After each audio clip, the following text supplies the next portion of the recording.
Dynamite cauliflower, ito nga pala yung isa sa mga request ni Amo na kakainin nila ngayong dinner. At ito nga pala yung para sa coating niya mga kabsat, isang itlog, asin, paminta, harina, cornstarch at chili powder. Para sa gagamiting coating mga kabsat, pwede kayong magdagdag ng harina para naman malapot-lapot siya. At para sa cauliflower naman mga kabsat, hinugasan ko lamang yung cauliflower at hinati-hati ko ng ganyan. Binabad ko nga pala muna mga kabsat yung cauliflower ng asin para naman matanggal yung mga dumi-dumi niya.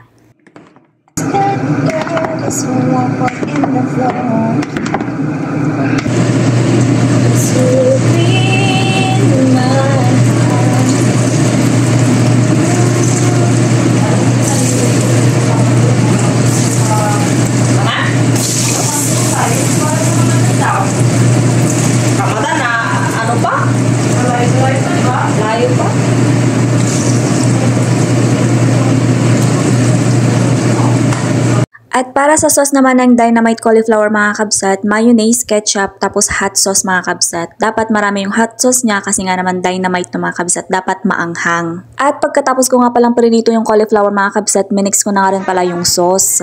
Nakailang try na rin ako nagprito ng cauliflower mga kabsat at gustong gusto talaga ng amo ko mga kabsat, hindi talaga siya nauumay. Try nyo din mga kabsat, baka magustuhan din ng amo nyo. At bago ko nga pala i-serve mga kabsat, naglagay nga pala muna ako ng spring onion para naman maganda tignan. So yun na for today's video mga kabsat, thank you so much!